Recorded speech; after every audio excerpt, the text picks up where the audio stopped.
Good evening, friends. On behalf of Shastrinagar CP Study Circle, I, Satish Goyal, welcome CA Pramod Jain ji, our Central Council member, CA Jagjit Singh Jax, and all the members present.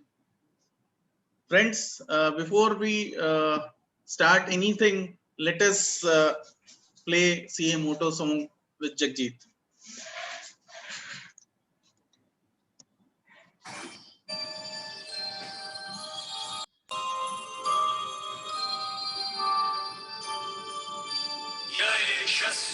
Yeshasuteshu Jagrati Yeshasuteshu Jagrati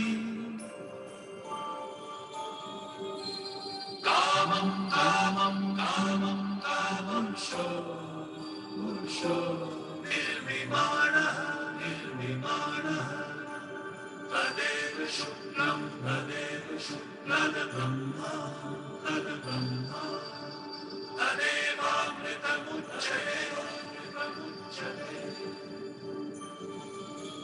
Tasmin Lokaha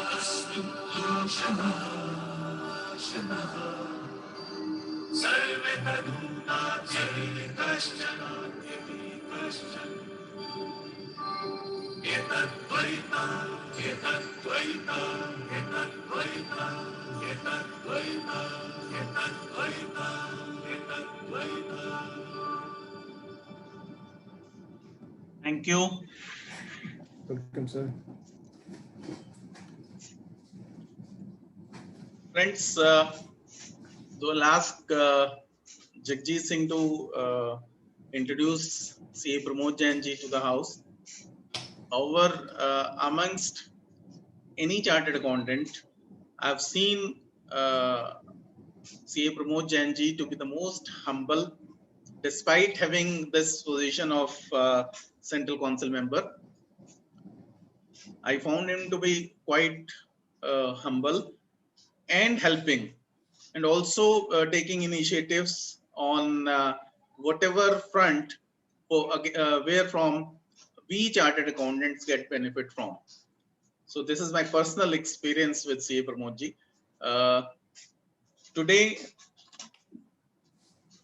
he'll take us on practical aspects of Finance Act 2021, including Section 194Q. But before that, let me request Jagjit Singh to introduce Pramod ji to the house. Thank you, Satish ji. I once again welcome Pramod sir in this webinar on behalf of all the member of Shastrinagar CP Study Circle and all the members present in this webinar.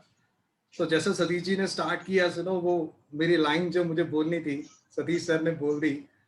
Pramod sir is a very humble person. जितनी बार मैं sir से मिला हूँ कभी मैंने sir को गुस्से में नहीं देखा. So this is the unique quality of Pramod sir. So I always salute to him sir. Sir आपको हमेशा ये जो रिगार्ड्स हैं, ये जो रिमार्क्स हैं, ये मिलते हैं. मैंने कई बार वेबिनार्स में देखा है. बट अगर आपकी क्वालिटीज और की बात करें जो आपके प्रोफाइल के हिसाब से, so you have a huge quality.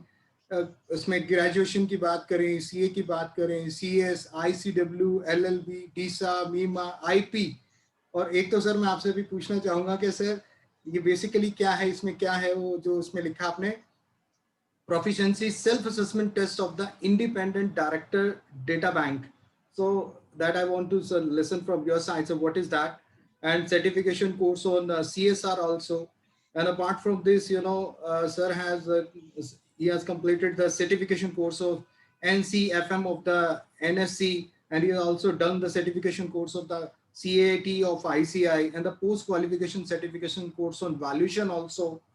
And at the ICI platform, sir के पास तो बहुत एक्सपीरियंस है. मोर देन 25 कमिटीज सर ने ज्वाइन की थी, जिसमें से कुछ के बारे में बताऊंगा. So chairman of the Committee of International Taxations 21-22, chairman of the Taxation Audit Quality Review Board 21-22, chairman of CSR Committee ICI 2021, vice chairman of Committee MSME 21-22, vice chairman of Women Empowerment, vice chairman of Direct Tax Committee, vice chairman of Committee of the International Taxation, member of ICI Disciplinary Committee Bench 1, for the 2021 and the nominated as a member of Quality Review Board for 3 years from 2020 to 2022. Right, so 2022, 2022, and conceptualizer the portal of this, the www.expertpanel.in. So sir ने ये जो panel start किया है, so with the help of this panel, yes, जो 28,000 member की जो queries हैं वो resolve हुई हैं, और सर ने start किया था 2018 में. So मेरे को याद है क्वेश्चन मेरा भी था उसमें. And sir has given many lectures, more than 1,500 lectures sir has given and written various articles on the various topic, income tax, corporate law, LLP, audit, peer review, quality review. जिसकी बात करें उसके ऊपर sir का जो contribution for the profession है, so hats off to you sir. And उसके अलावा अगर मैं author की बात करूँ तो सर ने बहुत सारी किताबें भी लिखी हैं, बहुत सारे articles के साथ साथ बहुत सारे like audit and review के ऊपर, compliances के ऊपर, documentation के ऊपर, importance of LLP के ऊपर, उसके अलावा limited liability partnership के ऊपर, many things sir has written, and he has written various articles, taxation, company law, audit in various journal, and vast practical experience in the income tax, audit and corporate law, and LLP also. So thank you sir.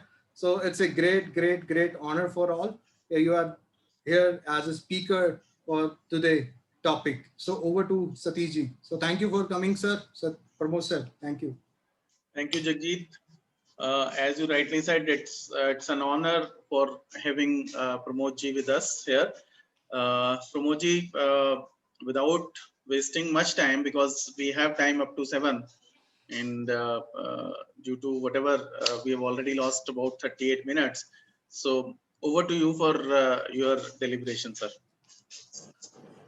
Thank you, CA Satish Goyal ji, CA Jagjit Singh ji, and all my dear friends. सबको मेरा नमस्ते. Let us go straight forward to the topic. So I'll be sharing a screen, or yes sir. Before sharing my screen, 1 or 2 points. One of the thing is that if I ask any question, you please post that in this chat box, and if you have any question, please post the same in the chat box. You also please post that in the chat box, right? So I'm just going to share my presentation. और presentation share करने से पहले आपको एक चीज और share करना चाहूँगा for your information, which might be very useful to you, and that is just sharing my screen and then talking about it.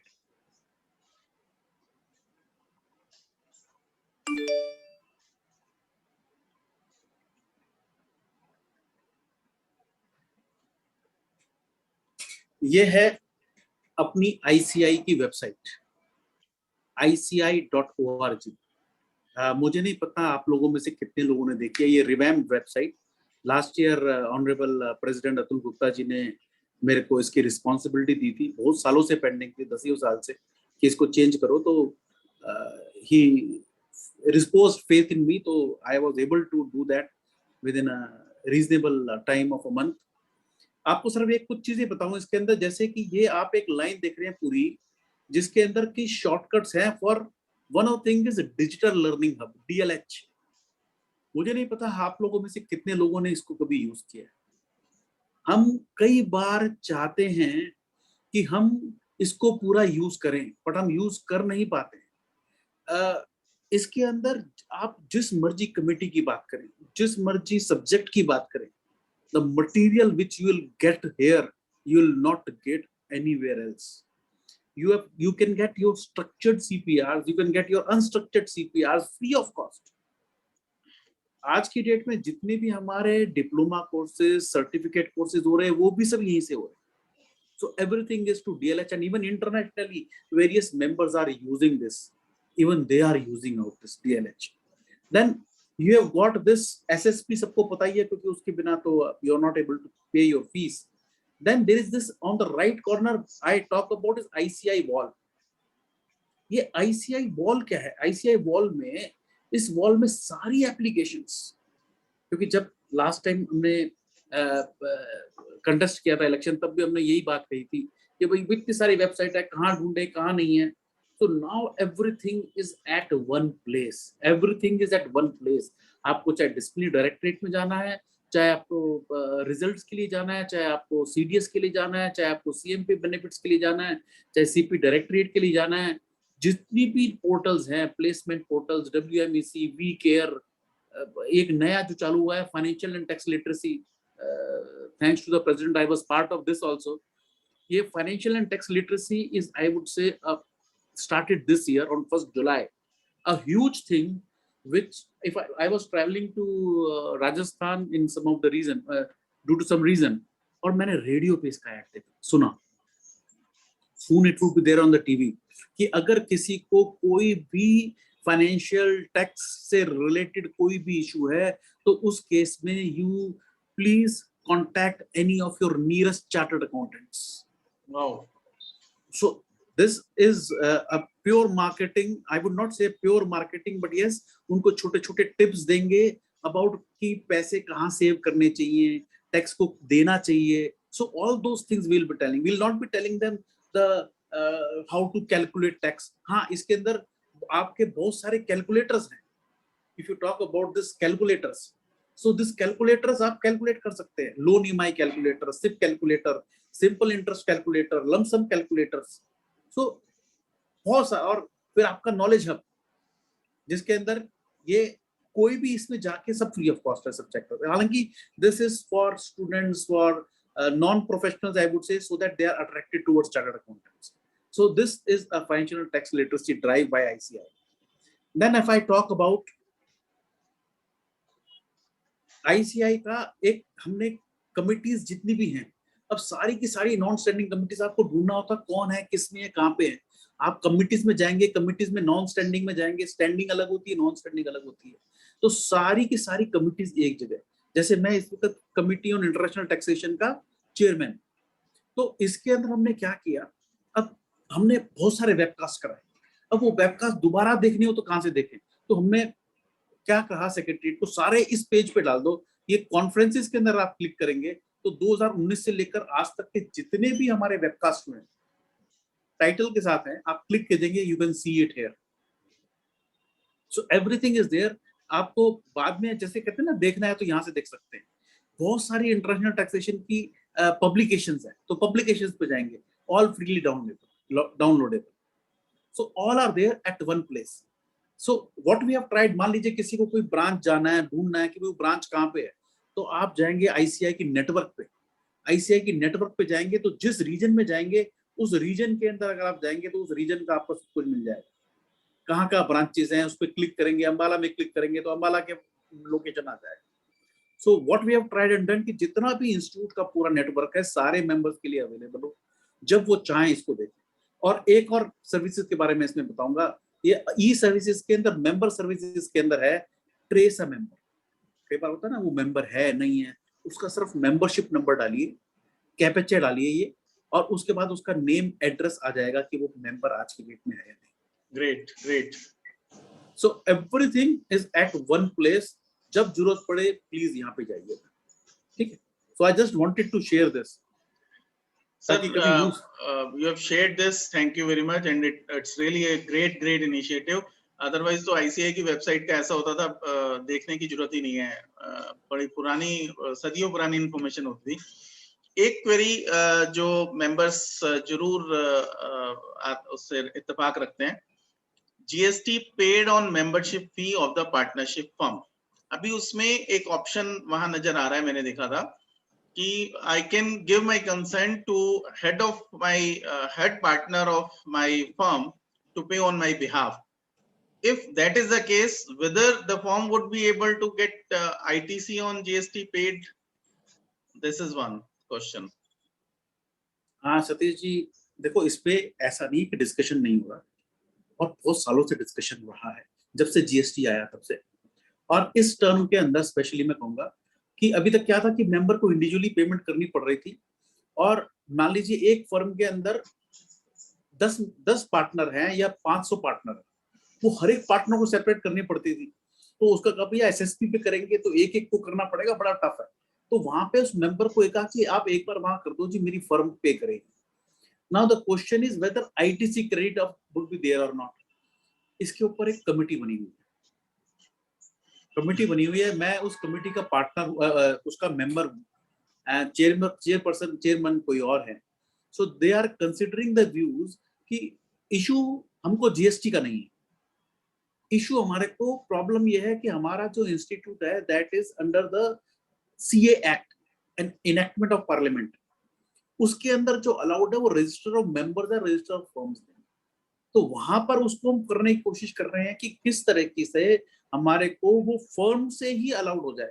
अभी हमने हो सकता है कि ये प्रॉब्लम सॉल्व हो जाए, because in my first year itself I was given the task कि जो सीए एक्ट है उस सीए एक्ट को ऊपर जो डिसिप्लिन से रिलेटेड है उसके अंदर मैं काम करूंगा, है ना। तो मेरे को वो पार्ट दिया गया कि उसमें फर्म को भी अलाउ किया जाए, रजिस्टर ऑफ फर्म्स भी कर दिया जाए, ताकि डिसिप्लिनरी एक्शन फर्म के अगेंस्ट भी लिया जाए, क्योंकि अब ये पावर नहीं है। सो अब ये इस मॉनसून सेशन के अंदर वो सीए एक्ट पास होगा, उसमें क्या है हमको नहीं पता, बट अगर वो कुछ होगा तो हो सकता है वो भी फिर टेक्निकल इशू हो सकता है। ऐसा तो नहीं कह सकते आपको नहीं पता क्या है, पर नहीं पता। एनीवेज जब तक एक्ट पास नहीं होता इट्स या नहीं सतीश भाई, क्योंकि ना बहुत सारे प्रपोजल दे रखे हैं। But question is, what is where is the hitch allowing GST input paid by the member to the institute on the institute membership fee, COPP? उसमें क्या है, इशू है टेक्निकली। आप सोचिए कि अगर हमने एक्सपर्ट से भी डिस्कस किया, ओपिनियन भी राइटिंग में ली है, एक आधे एक्सपर्ट्स की अगेंस्ट में है, एक आधे की फेवर में है, तभी आगे डिस्कस किया। उसमें इशू ये आता है कि सीए एक्ट जो है वो रजिस्टर ऑफ मेंबर्स की बात करता है, रजिस्टर ऑफ फर्म्स की बात नहीं करता। तो फर्म के ऊपर इनवॉइस रेज कर देना with the GST number would is tough. हालांकि हमने बहुत सारी चीजें पे हमने कहा है कि अलाउ होना चाहिए, but ultimately it will be going through the council after the discussion. चल रहा है ये जो आपका जो नया एक्ट आपने बताया कब पास होने वाला है? क्योंकि 30 इसी मॉनसून सितंबर सेशन में, 30 September is the last date for payment of membership नहीं, fee. Members are waiting for नहीं सतीश भाई, आप समझो कि अगर वो हो भी गया तो भी इस साल होना मुश्किल रहेगा। प्रैक्टिकली समझे कि जिन्होंने पहले पेमेंट कर दिया उनको अलाउड नहीं होगा, बाद वालों को अलाउ होगा। और इस साल के बिल्स भी आपने रेज कर दिए इंस्टीट्यूट ने, अप्रैल में अप्रैल में रेज कर, तो इस साल का तो नहीं, बट अगर हो जाएगा तो next year most problem. Okay, then I would request members, everyone to pay membership fee, COPP without waiting 30th September, क्योंकि अभी जो इनकम टैक्स पोर्टल अभी नहीं चल रहा है, जिस दिन चलना शुरू हुआ will be rush and flooded of work, और उसमें होगा क्या, हमारी मेंबरशिप फी ड्यू भूल जाएंगे हम लोग, and ultimately our membership will be at stake, और वो कंडोनेशन के लिए रिक्वेस्ट लगानी पड़ेगी, और वो कहीं ना कहीं अगर ज्यादा लेट हो गई तो थोड़ा गैप भी आ सकता है। So नहीं सतीश भाई बहुत सही कह रहे हैं आप। लास्ट ईयर भी क्योंकि ये ऑनलाइन होने की वजह से लोगों के माइंड से निकल गया, और फिर लोग वो कई बार वो एक्स्ट्रा फीस देके फिर उसको रिन्यू कराना पड़ा। इशू बिल्कुल। So with this I request Pramod sir to kindly start your main topic for the day. Great. So and दूसरा मैं ये भी बोलूंगा, अभी जैसे बताया कि सेंट्रल काउंसिल मेंबर हैं और अभी कमिंग इलेक्शन अनाउंस हो गए हैं, and he'll be again contesting, I hope. Yes. If yes, so my choice is Pramod ji. Think what is your choice? And Jagjit is also there, he'll be contesting NIRC. So it goes without saying. Thank you very much Satish ji. All the best to Jagjit bhai. Thank you. So again I'm sharing my screen now thank you sir. For the presentation. Going straight forward, the first one is quite simple. Just screen आपकी अभी आई नहीं sir, ये आपने अच्छा किया बता दिया। मैं अभी एक जगह कहीं सेशन कर रहा था, 50% सेशन के बाद बोला सर हम लोग सोच रहे थे आप जो बोल रहे हो वही है, स्क्रीन तो है ही नहीं। Now it has come sir. आ गया, चलिए great.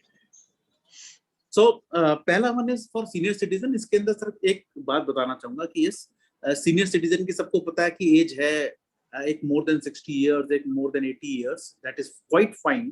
But new category create हुई है for 194P, wherein what I say that जिसकी एज 75 years and above है, he should have, अगर उसकी सिर्फ पेंशन इनकम है और interest from the same bank है, तब उससे डिक्लेरेशन लेके 87A का रिलीफ देके बैंकर उसका टीडीएस काटेगा 194P में, नॉट 194A।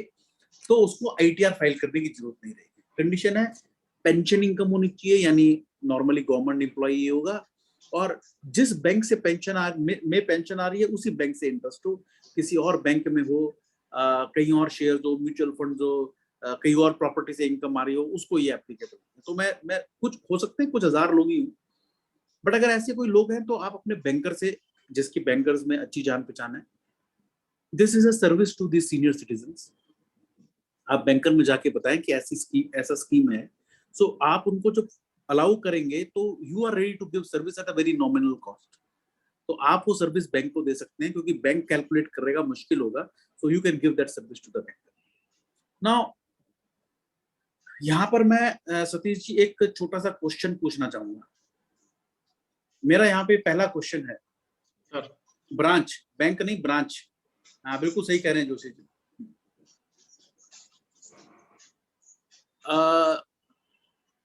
हम ये जो इतनी सारी कंप्लायंसेस हैं, ये कम होनी चाहिए कि ज्यादा? दे शुड बी लोअर और हायर और नो? कंप्लायंसेस कम होनी चाहिए कि ज्यादा? मैं मेंबर्स का वेट कर रहा हूँ, मेंबर्स चैट बॉक्स में राइट करें। सर अपॉर्चुनिटी के हिसाब से तो ज्यादा होनी चाहिए। अपॉर्चुनिटी के हिसाब से Opportunities are not always the decision making criteria. It has to be, public at large has to be seen. हाँ, तो मैं अभी आंसर किसी का नहीं आया। मेरा आगे से कम होनी चाहिए। मेरे हिसाब से हाई, कम होनी चाहिए। गर्ग साहब का भी यही कहना है, सतीश जी का भी यही कहना है। लोअर। आदित्य जी, नमिता जैन, दीप्ति, सभी का कहना है lower. It also helps professionals to provide best of the services to their clients. Right. Compliance should be lower. सभी का कहना है। So Jagjit is the odd man out. Excellent. Great. Second question, ये जो जीएसटी ऑडिट चला गया, tax audit 1 से 10 करोड़ हो गया, कंपनी ऑडिट भी जाने की बात हो रही है, छोटी कंपनी के लिए अप टू 20 टर्नओवर की बात। सो आर वी हैप्पी और नॉट? स्मॉल प्रोफेशनल्स, जो स्मॉल एंड मीडियम फर्म्स के लिए थोड़ा इशू है। Otherwise we can concentrate on big clients and Shashikant Lonikarti का भी कहना है कि यस वी आर हैप्पी कि ये सब काम चला जाए। आईटीआर भी जैसे नई साइट में है, लोग अपने आप फाइल कर लें, ऑडिट भी खत्म हो जाए, टैक्स ऑडिट भी खत्म हो जाए, जीएसटी ऑडिट तो खत्म हो ही गया है, राइट? रचित जी और राकेश जी का कहना है no.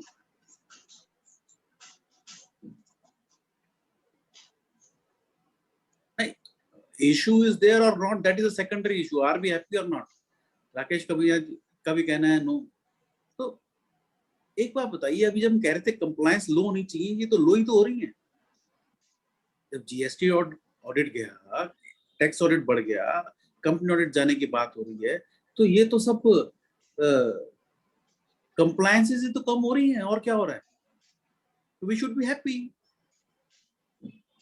Do we understand this fact कि हमारा जितना भी वर्क है जो हम आज की डेट में ट्रेडिशनल प्रैक्टिस कर रहे हैं, that is all due to the regulators in the regulations, and what we are saying again and again कि हमसे ये काम नहीं हो रहा, एक्सटेंशन दो, आज ये नहीं चल रहा, आज ये साइट नहीं चल रही, आज आईटीआर नहीं आई, आप इसको एक्सटेंड करो, रिट पिटिशन फाइल हो रही है, ट्विटर पे कुछ एक लोग लैंग्वेज ऐसी यूज कर रहे हैं कि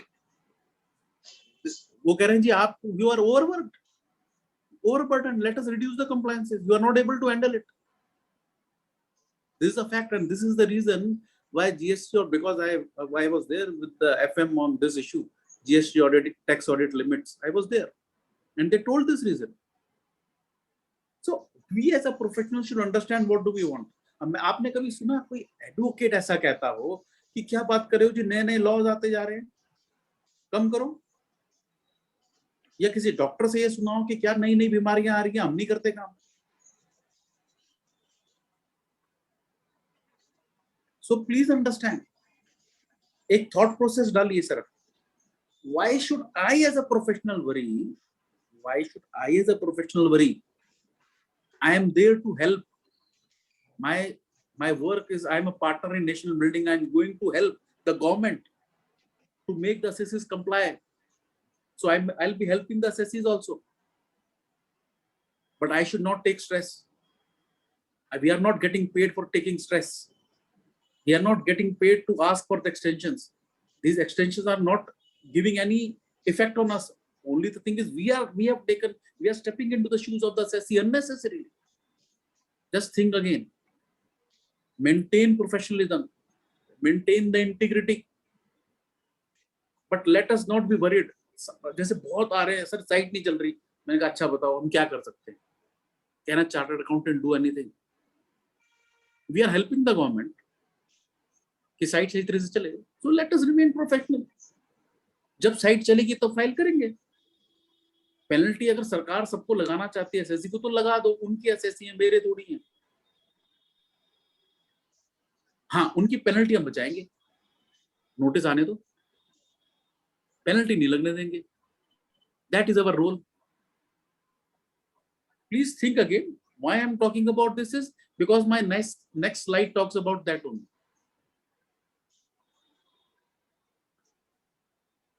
Due to these extensions, this limit has been increased from 1 to 5 crore last year, and this year for assessment year 21-22 to 10 crores. If the 5% criteria is met for receipts and payments, that receipts का 5% या payments का 5%, दोनों में से एक भी अगर cash portion 5% से ज्यादा का दोनों में से एक भी 5% से ज्यादा है तो 1 करोड़ की लिमिट है, और दोनों ही 5% से नीचे तो 10 करोड़ की लिमिट है for assessment year 21-22. Simple example, if my assessee's turnover is 8 crores, company, partnership firm, LLP, sole proprietorship, anyone, and my receipts cash portion is less than 5%, my payments cash portion is also less than 5%, then my limit is 10 crores. If even one of them is more than 5%, then my limit goes back to 1 crore. पिछले साल 5 crore था, इस साल 10 crore. My one question out here. In case of sole proprietorship concern,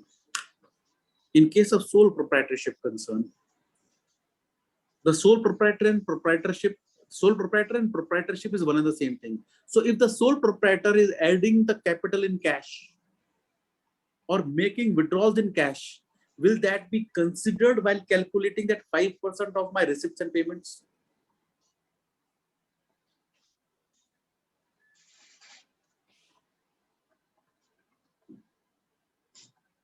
Naresh Jain sir का, दीप्ति जी का, दोनों कह रहे हैं नो।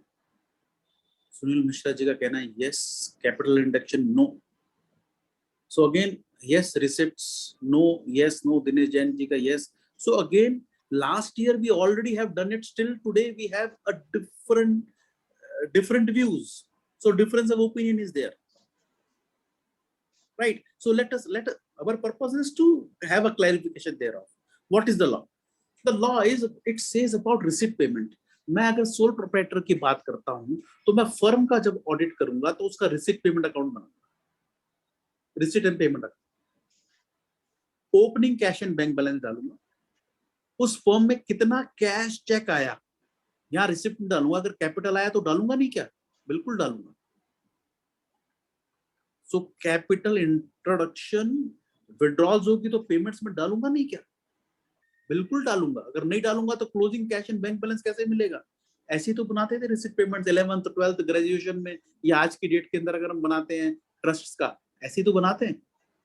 फंड मूवमेंट, तो फंड अगर फर्म के अंदर कैश आया तो उसको क्यों नहीं लेंगे, मुझे बताइए।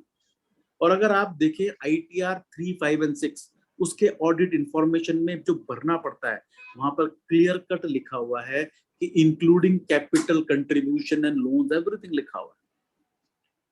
सो प्लीज अपने माइंड में ये निकाल दें कि कैपिटल नहीं आएगी, बिल्कुल it would be considered for calculating the 5%. Now second question, this case I am taking again 8 crore वाला, कि 8 करोड़ की टर्नओवर है, कैश रिसीव 5% से नीचे है, कैश पेमेंट 5% से नीचे है. तो इस केस के अंदर 10 करोड़ का मेरा लिमिट है, क्या मैं फिर भी ऑडिट कर दूं? Can I still do audit even if it is not required? Is it optional or mandatory? Is it optional or mandatory? Act is always mandatory. मैं नहीं कर सकता, क्लाइंट का है तब भी कर सकता हूं कि नहीं? Not tax audit.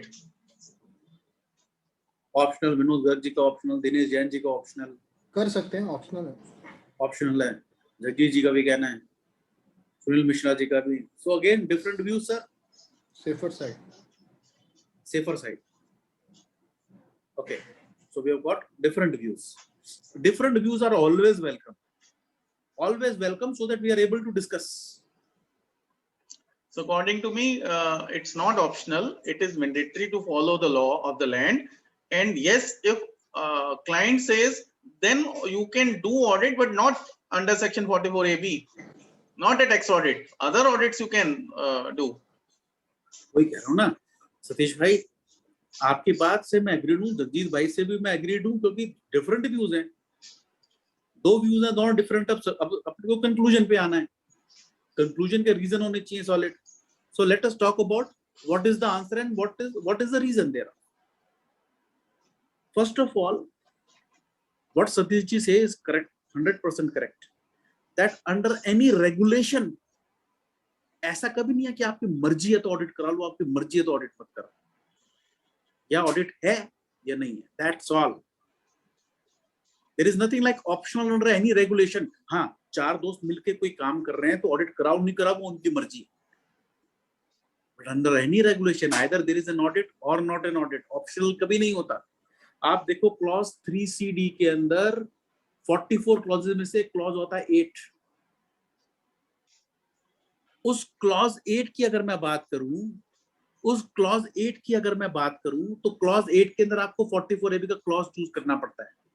तो जो भी सोचते हैं ऑप्शनल, उसमें क्लॉज क्या भरेंगे? 44AB और उसके बाद 3CB में कहेंगे it is true and correct. True and correct, ठीक है जी, मैं उसका खामियाजा भुगतने को रेडी हूं, क्योंकि प्रोफेशनल नेग्लिजेंस है. हाँ है. गवर्नमेंट भी कहेगी हमने 10 करोड़ से नीचे एग्जाम कर रखा था, चार्टर्ड अकाउंटेंट बेवकूफ बना रहे हैं, हम तो रिलीफ दिया, आप रिलीफ नहीं दे रहे हैं. सो CBDT 271F and Institute Disciplinary Committee both would be only again after the chartered accountant. No one else. Only the chartered accountant is in trouble. So never do it, because my due date will never change. My due date will remain 31st July. मेरा जितना 43B carry forward of losses, 40A IA, 43B, 54 के benefit, the date would remain 31st July. Please understand. It is mandatory. You cannot do it. So please check it. Now, banker कहता है कि नहीं मेरे को तो ऑडिट चाहिए. बिल्कुल कहता है, 10 लाख से ऊपर के अंदर वो ऑडिट कहता है और मेरे को मानना भी चाहिए, ठीक है. उस केस में आप 3C, सिर्फ 3CD ऑडिट नहीं होता, 3CA, 3CB, 3CD ऑडिट नहीं होता. आप उसको ऑडिट रिपोर्ट दे और यूज करे हमारा ऑडिट रिपोर्ट का format SA 700.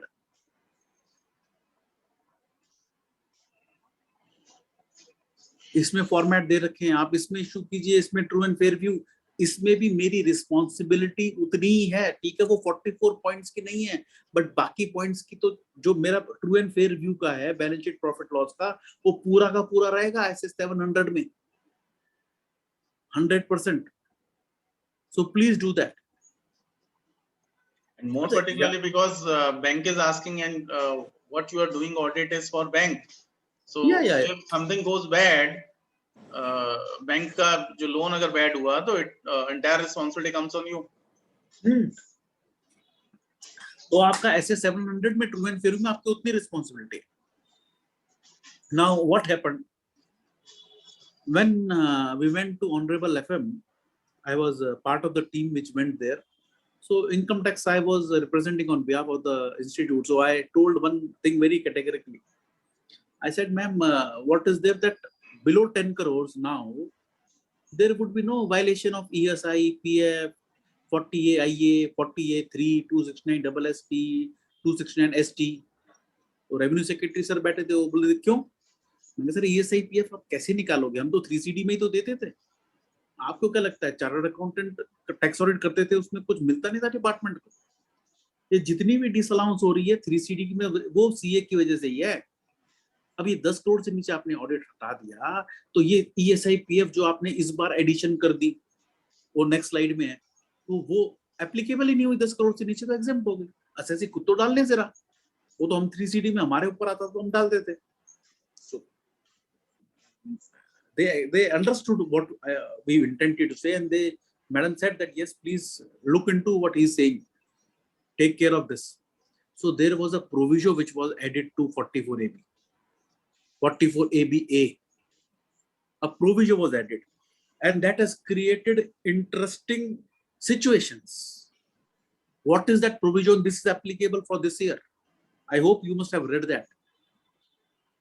That provision says, in case an assessee is receiving or paying, is receiving the amount or making payments through checks or drafts, then they have to be account payee.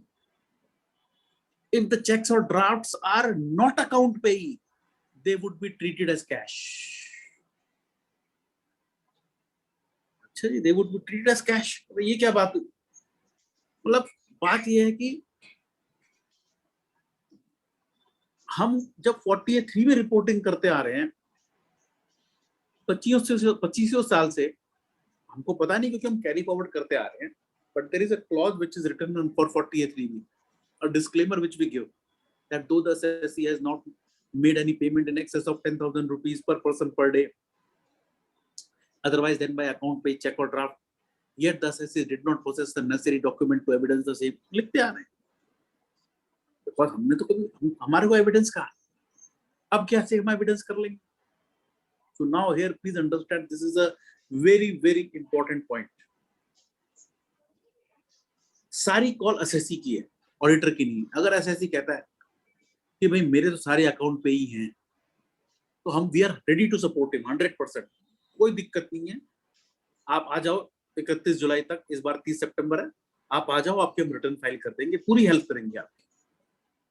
We are there with you. अगर we don't want to certify, our responsibility increases, हमारी fees तो उतनी रहनी है. So we are very happy. But if the assessee says no, assessee की call कि भाई मेरे को डाउट है, तो आपको करना क्या है? करना क्या है, which is very very important. ऐसे नहीं हम कुछ भी उससे लिखवा लें और कुछ भी ऑडिट कर लें. क्या लिखवाना है समझ लें.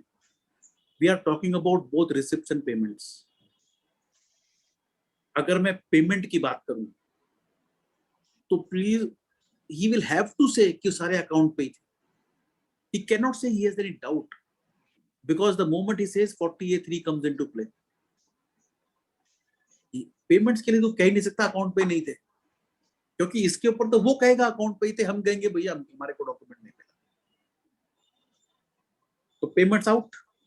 अब बात आ गई रिसिप्ट्स की. अब हम रिसिप्ट्स की बात करें तो रिसिप्ट्स में वो हो सकता है उसके कस्टमर बाहर जमा कराते, हो सकता है उसका अकाउंटेंट के पास चेक आते, वो बाहर जमा कराता. अगर मेरी सारी रिसिप्ट्स, पेमेंट्स या रिसिप्ट्स NEFT से है, RTGS से है, IMPS से है, ऑनलाइन है, पेटीएम वगैरह इनके थ्रू है, तब तो मेरी 10 करोड़ की ही लिमिट रहेगी. बट अगर चेक ड्राफ्ट से है प्लस कैश है, then I have to be very careful कि रिसिप्ट्स के अंदर उसको एक बात बोलनी पड़ेगी कि जो भी मेरे 2 लाख रुपए से ऊपर के इनवॉइसेस हैं या रिसिप्शन है इन सिंगल डे, वो अकाउंट पे ही थे. Because if he says no, then the applicability is there of 269 ST. इसको भी हम 3CD में सर्टिफाई करते हैं प्लीज। यहां पर वो लिख नहीं सकता उसको डाउटफुल है, जहां उसने लिखा डाउटफुल है वहां पर मेरी 3CD में reporting and he has gone. वो खुद ही कह रहा है ना। हाँ, उससे छोटों के लिए वो कह सकता है अगर उसको डाउटफुल है, अगर उसको डाउटफुल है तो। और वो अगर लिख के दे तो मेरे को डाउटफुल है, मुझे नहीं पता, क्योंकि एक तो हमको ये भी पता होना चाहिए अकाउंट पे ही होता क्या है। अगर मेरा ये चेक है, चेक के ऊपर 2 लाइन खींच देने से अकाउंट पे ही नहीं हो जाता। It is a cross cheque, account पे ही होता है जब मैं उस पे अकाउंट पे ही लिखता हूं। चाहे आरबीआई रेगुलेशंस कुछ के कुछ नहीं कहें, बट आज की डेट में जब इनकम टैक्स ने इसको इंट्रोड्यूस किया अकाउंट पे ही, तो वो अकाउंट पे ही लिखा होना जरूरी होना चाहिए। क्योंकि पहले जो होता था cross cheque that could have been endorsed, अब वो बैंकर अलाउ करें नहीं करें, I am not concerned with that, because act में लिखा हुआ है अकाउंट पे ही। So I have to be very careful. Any questions on this 44AB, please? Piyush गाला जी, मैं ऑलरेडी आपको बताया कि जो चेक्स अगर अकाउंट पे ही नहीं होंगे, सिर्फ चेक और ड्राफ्ट की बात है, बाकी सारा तो नॉन कैश ही हुआ ना।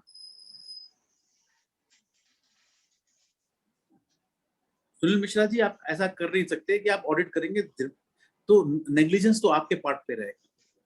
अगर आपको ऑडिट बनता नहीं था और आपने कर दिया तो negligence is only of the auditor, not of the SSC. Any other question? Cash deposited by seller directly in the bank account is cash. Sunil Gupta ji, that is cash. अगर आरटीजीएस को तो अकाउंट पे ही मानेंगे ना सर? नहीं, अकाउंट पे ही नहीं sir, वो तो बाहर है, वो तो चेक और ड्राफ्ट की बात करता है ना। अच्छा ठीक है, वो तो वैसे नॉन कैश कंसीडर ही नहीं करना। हाँ, नरेश जैन जी का कहना है बिल्कुल सही है। No one keep the record of it, we normally write that due to want of sufficient documents we are unable to comment. That's why Naresh Jain ji, मैंने जैन साहब मैंने क्या कहा, जैन साहब मैंने ये कहा एसएससी कॉल लेगा। अगर एसएससी कहता है अकाउंट पे ये मेरी जिम्मेवारी, तो बात ठीक है ना, मैं उसको सपोर्ट करूंगा। मैंने अभी इस स्लाइड से पहले क्या कहा, we are there to support both the government and the SSC. उसको डराऊंगा नहीं, मैं कहूंगा बिल्कुल तू कह रहा अकाउंट पे ही है, मैं एग्री करता हूं और तेरे को सपोर्ट करूंगा और दिल से सपोर्ट करूंगा। मेरे को क्या दिक्कत है? क्योंकि मैं अगर करूंगा तो मेरे को बहुत सारे डिस्क्लेमर, बहुत सारे एरर्स, फीस तो मेरे को उतनी मिलनी है।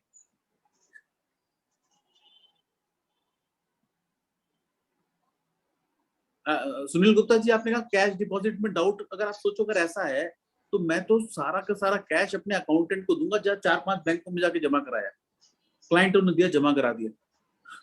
ऐसे नहीं होगा, cash is cash only. Any other question on this point? Because issue एक और है sir, cash deposited by seller directly, वो सेलर का पता ही नहीं चलता किसने जमा कराया, सिर्फ ब्रांच पता चलती है इस सिटी की, इस ब्रांच में। नहीं, वो तो सेलर में ईमेल कर देगा ना आपको, मैंने किया जमा।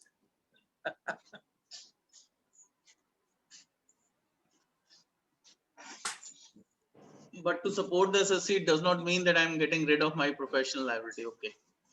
No, why not? Why not? देखो, ऑडिट कब होना है जैन साहब? जब एसएससी बोलेगा मेरा ऑडिट करो। एसएससी कह रहा है नहीं, मेरा सारा अकाउंट पे, ये तो मेरी क्या रिस्पॉन्सिबिलिटी है? My responsibility starts when he engages me. He asks my consultancy, I'll give him. अब एक्चुअली क्या हम लोगों के माइंड में इतना ये चीज आ गई है कि एसएससी का मतलब professional. We have stepped into the shoes of the assessee so much that every of his problem is mine. Let him take certain calls. Have a conversation with him. If he is ready to take, very fine, na? I'm there to support. Deepti ji, how can a person receive and pay to himself? You are talking about that cash for capital, I suppose. You know, when you are doing an audit, you are seeing the receipt payment of that firm, not of the person, of the unit, of the proprietorship of which you are auditing. and its receipt payment is being talked about. जिसका आप audit कर रहे हो दीप्ति जी, जिसका आप audit कर रहे हो उसकी रिसीट पेमेंट, राइट? इसलिए Vivek Gupta ji कहना assessee is not having proof of account pay, that is copy of check. I fully agree. That's why even if he says I will give my disclaimer which I have been giving for 48(3), 269 SST, I have been giving it ना, मैं तो अभी भी दूंगा. When there is no audit, when we are only filing, assisting him to file income tax returns, then will not give any disclaimer. Who will give? Client only. किसको देगा disclaimer? अपने आप को. क्यों देगा? जरूरत ही नहीं है उसे देने की. हाँ. तो पर हमें देने की जरूरत नहीं है ना. हाँ. जब उसका ऑडिट ही नहीं हो रहा तो ना वो हमको कुछ लिख के देगा ना हम उसको कुछ उससे कुछ लिखवाएंगे. यस. सुनील गुप्ता जी आप कभी भी वेरीफाई नहीं कर सकते whether it was account pay or not. That's why we always give a disclaimer. हमारा इंस्टीट्यूट गाइडेंस नोट कहता है, आज से नहीं 84 से कहता है. Yes, Vivek Gupta ji, 100% correct. This is what I am trying to say. Tax audit is to be done on assessee's call. एक सर इसका यहाँ वो निकल के आ गया. In case you need to audit, I mean, do the tax audit, then उसमें जो 5% की लिमिट में अब आपने कह दिया कि वो जो नॉन अकाउंट पे चेक्स या ड्राफ्ट्स हैं उसको कैश काउंट करना है. Yes. तो कुछ नॉन मैंने नहीं कहा सतीश भाई, मैंने कहा इनकम टैक्स ने कहा, एक्ट ने कहा. तो अगर कुछ चेक्स आप ले लो उसमें कि ये नॉन अकाउंट पे ही हैं और कैश की लिमिट में आ गए तो 5% से ज्यादा हो सकता है. यस. एसएससी की कॉल है तो एसएससी बताएगा कि इसमें से ये मेरे चेक जो है नॉन अकाउंट पे इशू किए हुए हैं. इशू नहीं भाई साहब, रिसीव किए हुए हैं. हाँ, रिसीव का भी कहता है, वो ये नहीं कह सकता नॉन अकाउंट पे ही थे, अगर मुझे डाउटफुल है, मुझे नहीं पता, तो फिर वो 5% में आ जाएंगे. वो कहता है डाउटफुल. हाँ, अगर नहीं है भैया मुझे नहीं पता, क्योंकि बाहर से जमा हो गए, मुझे थोड़ी पता है. हाँ. So in that case, if actual cash and payment is less than 5%, only then we can do tax audit when SSC says that receipts, check receipts, draft receipts is not, whether I'm not clear whether they are account pay, then right, we can do it. Yes. तो उससे लिखवाना है. यहाँ आपको अरे orally कुछ नहीं होता सर. ऑडिटर के केस में, प्रोफेशनल केस में कुछ ओरली नहीं होता. राइट. ओरली मतलब कुछ नहीं है, जीरो है. नरेश जी 5% जो ब्रैकेट सिर्फ कैश के लिए नहीं है, नॉन अकाउंट पे ही चेक्स के लिए भी है. बैंकिंग चैनल के थ्रू आना है. योगेश जी का sir, don't you think that 5% bracket is given just to avoid the cash economy, but if business is required cash in currency so it should be allowed. It is allowed ना, audit कराओ, it is allowed. They're not restricting it. Then you require a professional to audit it. Yogesh Satija ji ka hai, what is the limit in case of doctor who receives fees in cash and check? This is only and only for business and not for specified profession. So we can have cash receipts. More than 5%. 100%. Doctor, chartered accountant, वो profession में 50 लाख की limit है, वो अलग है, उसकी कहानी अलग. ये सिर्फ 44AB, nothing, nowhere else.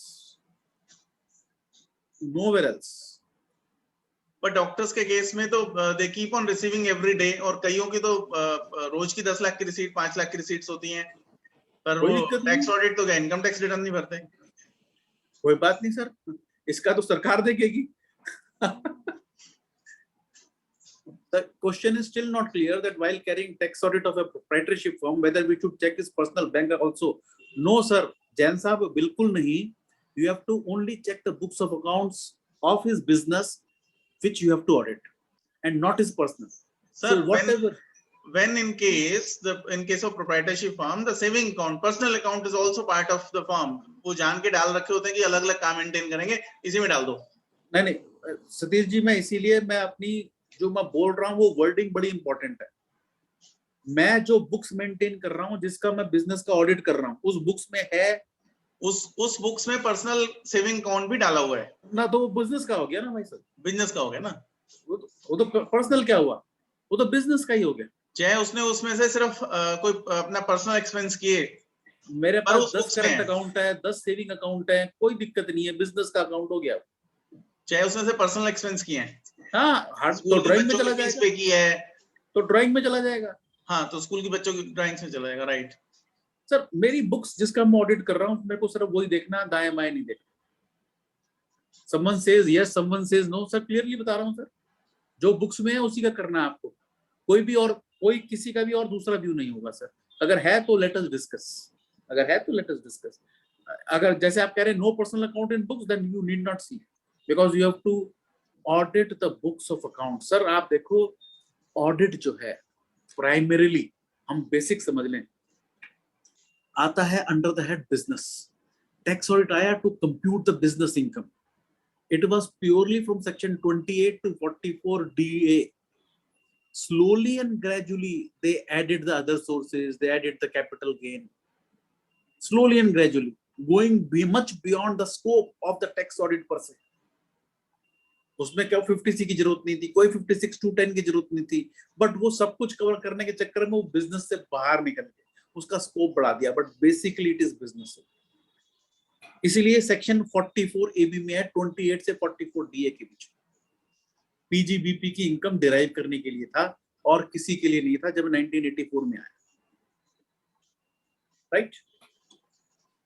चलिए, वी हैव हैड एक और भी है ना, जैसे हम जब टैक्स ऑडिट रिपोर्ट में अगर उसका पर्सनल अकाउंट से पीपीएफ की पेमेंट हुई है और वो personal account is not part of the books of account, we don't write in tax audit report that he has invested 1 lakh रुपए in PPF and ATC deduction is available to that account. बिल्कुल सही कह रहे हो, income tax return claim file करते समय claim करते हैं। बिल्कुल सर, मैं जिसका ऑडिट ही नहीं कर रहा, मैं उसमें कहां से डिडक्शन दे दूंगा? If I am giving them, I am overreaching my scope. Yeah, I have been appointed as an auditor to audit his books of accounts of the business. true sir, true. Right. चलिए आगे चलते हैं। Now another point in this is my 44 ADA, और 44 ADA bill में आया, और इसका ये आया कहानी कि it will be now not applicable to LLP और an HUF। तो HUF तो प्रोफेशन कर नहीं सकता, तो HUF पहले बिल में आया था, बाद में हटा दिया। HUF is not allowed, LLP is not allowed।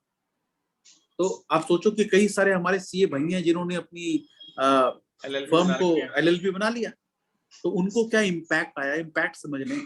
मान लीजिए ये हमारी सीए फर्म्स हैं, सीए LLPs हैं, सीए LLP A B, जिनकी ग्रॉस रिसिप्ट है, ए की है 40 लाख, बी की भी 40 लाख। तो पहले क्या करते थे, एक्सपेंडिचर की बात होती थी तो ए कहता था कि भाई मेरे पास तो पूरे खर्चे की बिल नहीं है, मेरा फंड फ्लो 20 लाख का है, 20 लाख मैंने माइनस कर लिए, तो मैं 20 लाख रुपए के पर 44 ADA में जा रहा हूँ। बी LLP कहती थी ना भाई मेरे पास तो पूरे एक्सपेंडिचर है 30 लाख के, मैं क्यों ज्यादा टैक्स दूं, मैं तो टैक्स ऑडिट करा लूंगा, मेरा दोस्ती तो है, करवा लेता हूँ ABE में, ABD में, 44 ABD में। और अब क्या हो गया, LLP को ADA एप्लीकेबल नहीं है। ए परेशान, कहता भैया मैं 44 ADA ले नहीं सकता, ये एक्सपेंडिचर के पूरे वाउचर्स होने चाहिए। अब हो सकता है मेरे पास तो 15 लाख के ही है, तो अब 15 मेरे को 25 लाख पे टैक्स देना पड़ेगा। भी बहुत खुश है, कहता मेरा ऑडिट नहीं है, मैं तो 30 लाख के खर्चे आएंगे मेरे पास। सो किसी को फायदा, किसी को नुकसान। Out, LLP cannot go for presumptive taxation for 44 AB, AD or ADA, both. But the reason given in the memorandum that why LLP should not be allowed to avail of 44 ADA, the reason given in the memorandum is because under the LLP Act, an LLP is required to maintain books of accounts, hence it is being out. अब मेरा एक question है यहाँ पे, फिर एक मेरी private limited company है जिसकी बुक्स भी मेंटेन होती हैं, जिसका ऑडिट भी होता है, मैंडेटरी है, क्या वो प्रेजम्पटिव टैक्सेशन में जा सकता है?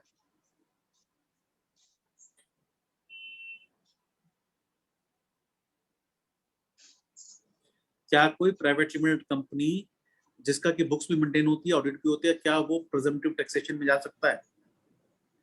No, sir, no. No, no. Everyone says no. Kindly सी ITR 6। अगर आपकी कंपनी ट्रक्स, यस ट्रांसपोर्टर जी, दीपक जी बिल्कुल सही कह रहे हैं, दीपक व्याना जी, अगर उनके 10 से नीचे ट्रक है तो मैंडेटरी है उनके लिए 44AE presumptive. If they don't declare the deemed profit, they will have to get it audited, tax audit. जिसकी बुक्स मेंटेन होती है, ऑडिट है, उसको प्रेजेंटिव अलाउड है। LLP जो कि बनी प्रोफेशनल्स के लिए थी, उनको अलाउड नहीं। So the reason I am questioning, nothing else. Yogesh Satija ये कहना है, when we open digital learning hub, it asks us to subscribe in every case. It should be once for all subscribing, and filling data every time is repeating the same. You know, you cannot say subscribe everyone. अरे आपको कोई चीज एक लेनी है, कोई दूसरी लेनी है, तो आपको जो चीज खरीदनी है, ऐसा तो नहीं आप रेस्टोरेंट में बैठे हो, भाई सब कुछ फ्री है तो भैया सारा ही ले आप फिर भी ऑर्डर तो करोगे ना आइटम को। So that way it has been developed. Vivek Gupta ji ये कहना है, so the assessee must say that in absence of proof of account pay, please do tax audit. It is okay. No, again call of the assessee, विवेक जी वो कहेगा कि भैया तू मेरे को प्रूफ दे सकता हो, कहता जी मेरे तो अकाउंट पे ही थे, मेरी जिम्मेवारी, कहता फिर ऑडिट नहीं है, put it on the assessee, right? Okay, ESI PF में सिर्फ एक ही बात बताना चाहूंगा कि अब ये एक्सप्लेनेशन ऐड कर दिया to clarify that the provision of 43B does not apply and deemed to have never been applied for the purpose of determining the due business. अब इसको हम डिस्कस करते रहें तो 2-4 घंटे भी कम पड़ जाएं, whether it will be prospective or retrospective. अब प्रैक्टिकल वे है, मार्च 21 में जो आप कंप्यूटेशन बनवाएंगे क्लाइंट की, वहां पर अगर मेरा ESI में एम्प्लॉई कंट्रीब्यूशन जो कि 36(1) VA में है, वो डिलेड है, चाहे एक दिन का भी है, वो कभी भी जिंदगी में अलाउ नहीं होगा, उसको आपने कंप्यूटेशन में ऐड बैक करना है। एम्प्लॉयर कंट्रीब्यूशन जो है वो 43B में अलाउड होता है अगर आपने उसको पे कर दिया by the due date under section 139(1). So वो एम्प्लॉय वाला कंट्रीब्यूशन आपने ऐड बैक करना है। पुराने वाले का आप फाइट कीजिए केस, पुराने वाले का टैक्स दे दीजिए ताकि इंटरेस्ट रुक जाए, and keep on fighting. High court में जाके डिसाइड होगा कि ये रेट्रोस्पेक्टिव है कि prospective. Now coming with 194Q, sorry goodwill. Sir ये है कि पहले इस पे डेप्रिसिएशन मिलता था, सुप्रीम कोर्ट की जजमेंट थी, it is an intangible asset, so depreciation मिलता था, अब इस पे डेप्रिसिएशन नहीं मिलेगा। The only thing which I want to say, cost कहां से डेराइव होगी, जो आपका असेसमेंट ईयर 20-21 तक का आपने डेप्रिसिएशन क्लेम कर लिया, उसको कॉस्ट से माइनस कर दो, बाकी उसकी एसेट की कॉस्ट हो जाएगी। बुक्स में अगर गुडविल है तो बुक्स में आपने फिर भी अमोर्टाइज करना है एज पर AS 26, हमने अमोर्टाइज करना ही करना है। नाउ कमिंग टू 194, अमोर्टाइज करना है पर वो एक्सपेंस का पार्ट नहीं आएगा। Yes sir, you have to add back in the computation, add back in the computation, right. 194Q, they have made it again very interesting I would say। अब मैं complex की बात ही नहीं करता, सब इंटरेस्टिंग है। पिछले साल आया 1 अक्टूबर 2020 से एप्लीकेबल 206C 1H, सेलर को देना है 50 लाख रुपए से ऊपर की सेल कंसिडरेशन की रिसिप्ट पे TCS कलेक्ट करना है at the rate of 0.1% receipt पे। सिमिलर आ गया मेरा TDS में 1 जुलाई 2021 से 194Q कि यहां पर सेलर को देना था, यहां बायर को देना है, जिसकी की सेलर की भी पिछले साल की टर्नओवर 10 करोड़ से ऊपर, बायर की भी टर्नओवर 10 करोड़ से ऊपर होनी चाहिए पिछले साल में बिजनेस से, एंड 50 लाख क्रॉस करने के ऊपर 0.1% TDS at the time of payment और credit whichever is earlier, जैसे हर TDS के प्रोविजन। 206C 1H के अंदर आपका GST इंक्लूसिव है, TDS के अंदर माइनस GST है, यहां पे प्लस GST। एक्सेप्शन क्या दी? एक्सेप्शन दी पहला कि अगर किसी और सेक्शन में TDS कट गया, जैसे 194C 194 हो, तो आपका इस सेक्शन में TDS नहीं कटेगा 194Q में। सेकंड एग्जेम्पशन क्या दी कि if tax is collectible under section 206C other than 206C 1H, other than 206 1H, तो भी एग्जेम्प्ट है। यानी कि मेरा liquor, timber, scrap, mineral oil, toll plaza, वहां पे अगर आपका TCS कलेक्ट हो गया तो आपका 194Q में टीडीएस डिडक्ट नहीं होगा, बट मेमोरेंडम कहता है कि इन case on a transaction both TDS and TCS applicable, and in that case only the TDS would be applicable, but this is not coming out from 194Q.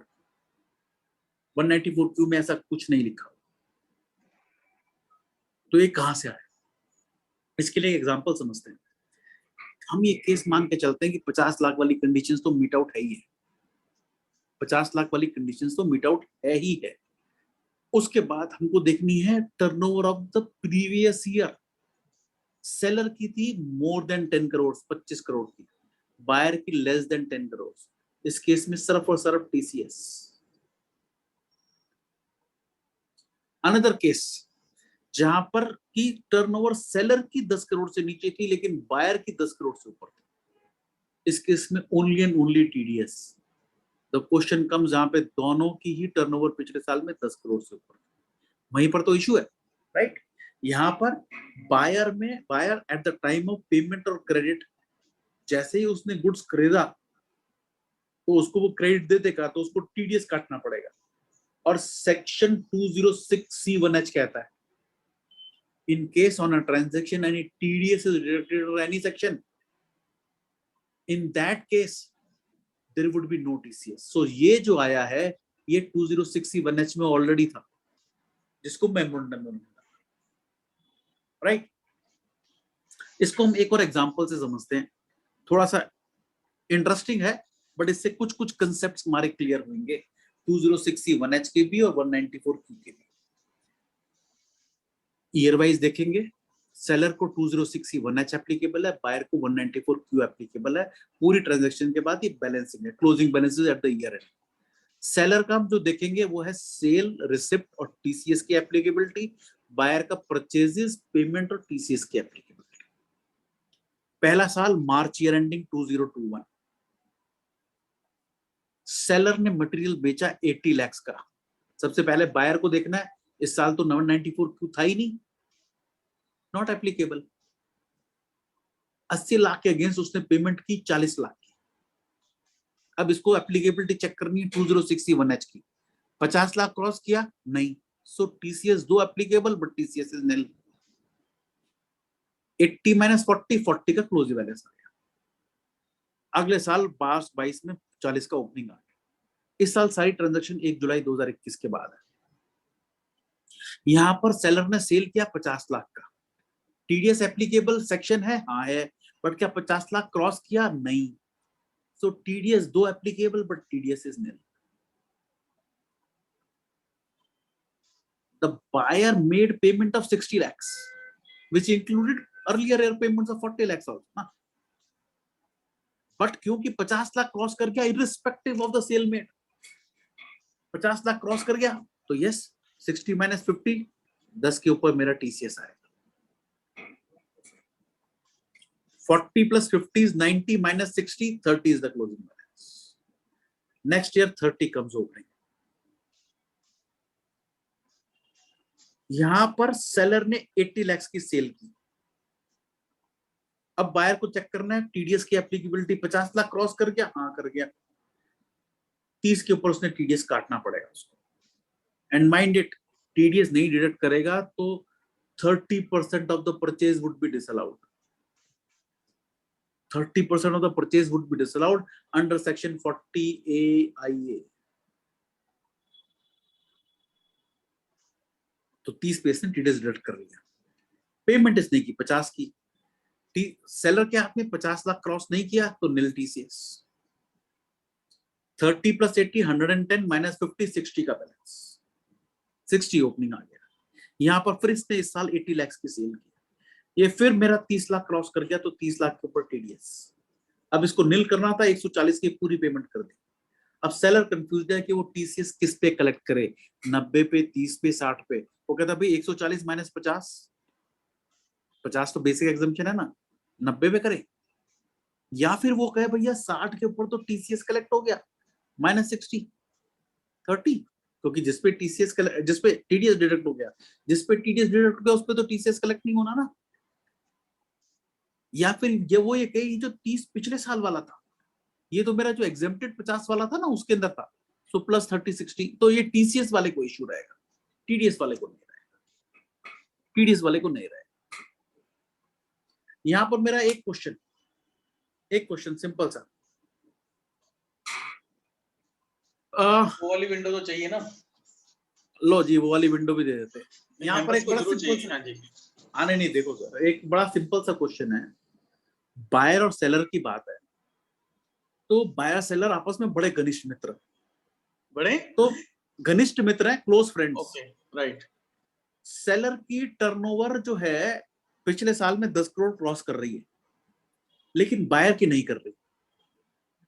तो seller कहता है भैया मेरे को ये टीसीएस वीसीएस के चक्कर में नहीं जाना, तेरे पर टीडीएस एप्लीकेबल नहीं है, बट तू टीडीएस डिडक्ट कर ले 194 क्यू में, मेरे झंझट बच जाएगा। उस ट्रांजैक्शन पे टीडीएस डिडक्ट हो गया, तूने 194 क्यू में काट लिया, मेरे टीसीएस की लाइबिलिटी नहीं रहेगी। क्या ये सही है? क्या उसकी लाइबिलिटी रहेगी टीसीएस कलेक्ट करने की या नहीं? ये क्वेश्चन। चलो लेट मेंबर्स आंसर। मेरे जैन साहब को कह रहा है yes,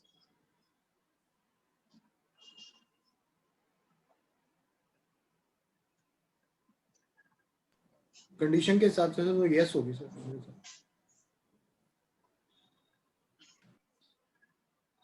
which is Indian- 206C1H already says if TDS is deducted, then there's no liability for TCS.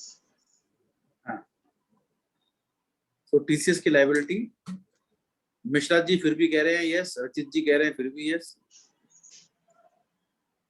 उसने पूरे पाउंड पे टीडीएस डिडक्ट कर लिया रचित जैन जी।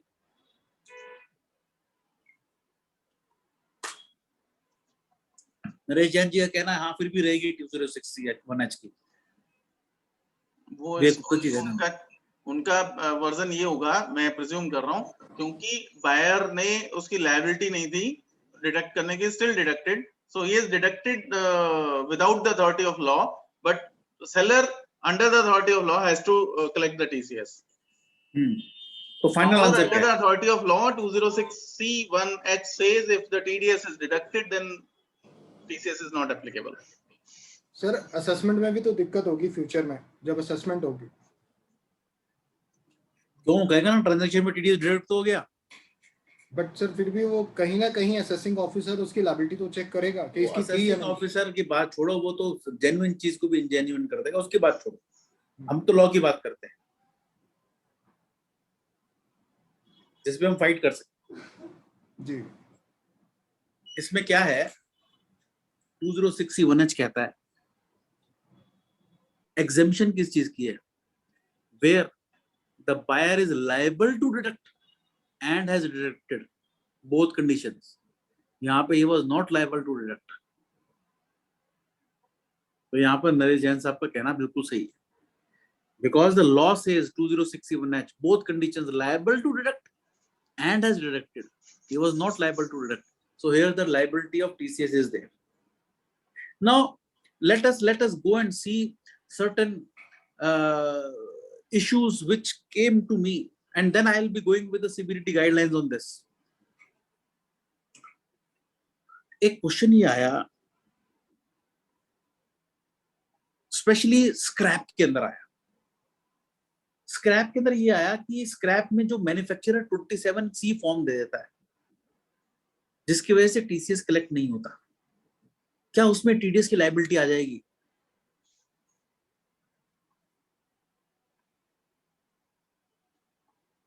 नहीं, उसमें तो नहीं आने एक्सेप्ट करके कह रहे हैं ना सर, एक्सेप्ट करके कह रहा था ना सेक्शन को।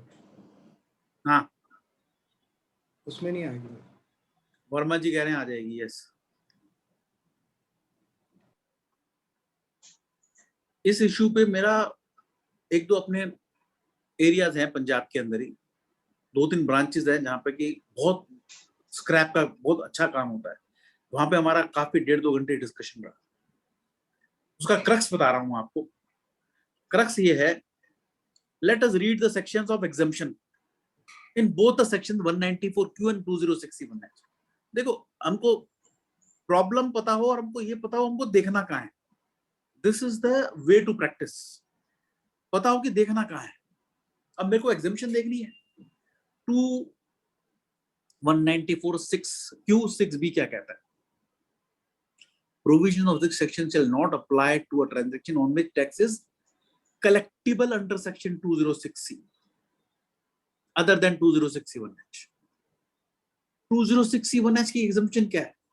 कि this is applicable to everyone except other than goods which are being exported out of India or goods covered under 1FG. अगर यहां पर 194Q में भी goods covered under 206C होता तो एप्लीकेबल नहीं होता, लेकिन लिखा हुआ टैक्स इज कलेक्टिबल। क्या इस स्क्रैप पे जिस पे कि 27C दे दिया टैक्स कलेक्ट नहीं हुआ, कलेक्टिबल नहीं है ड्यू टू 206C1A एग्जेम्पशन में आता है? नहीं आता। वो गुड्स की बात नहीं कर रहा, वहां टैक्स इज कलेक्टिबल की बात कर रहा है। सो स्क्रैप वाले सारे यहाँ पे 194Q में फंस गए। में फंसेंगे, फंस गए ना, क्योंकि स्क्रैप जो मैन्युफैक्चरर को जा रहा है, क्या उस पे टीसीएस कलेक्टिबल है? नहीं है। एग्जेम्पशन तो उसको है ना जहां पे टैक्स इज कलेक्टिबल, यहाँ tax is not collectible. And how I am taking this harmonious view, पिछले साल जब 206C1H की बात आई थी, जब वो 1F के साथ उसको कंपेयर कर रहे थे, तब उन्होंने क्लैरिफिकेशन दी थी 206C1H वर्सेस 206C1F। वो कहते हैं 1F is for a single motor vehicle, 1H is for everything. तो उनका तब ये उनका क्लैरिफिकेशन आया था कि मैन्युफैक्चरर से डीलर आ रहा है, वो मेरा 1F में नहीं है, 1H में आएगा। डीलर टू डीलर जो होगा वो 1F में नहीं आएगा, 1H में आएगा। और कंज्यूमर को अगर दे रहे हैं तो अगर 10 लाख से नीचे का है तो आएगा आपका 1H के अंदर, और 10 लाख से ऊपर का है तो 1F में आएगा। So you have to read the wordings of the sections. जल्दी से किसी को भी इस पे एडवाइस देना हो कि एप्लीकेबल है या नहीं है, तुम तो स्क्रैप में हो, तुम बाहर हो, चेक कर लो। Now coming with the guidelines, circular आया 1 जुलाई से एप्लीकेबल है, एंड इंटरेस्टिंगली 30 जून जब लोगों ने अपने सारे सैप ऐप अकाउंटिंग सॉफ्टवेयर सब चेंज करा कर दिए। एग्जेम्पशन 2 जैसे IFSC वाले जो मेरे सिक्योरिटीज IFSC में हो रहे हैं, या फिर मेरे ये पावर के इलेक्ट्रिसिटी के सर्टिफिकेट्स हैं ऑन दिस पावर एक्सचेंजेस, ये हमारे डे टू डे बिजनेस में नहीं आते। Let us go ahead.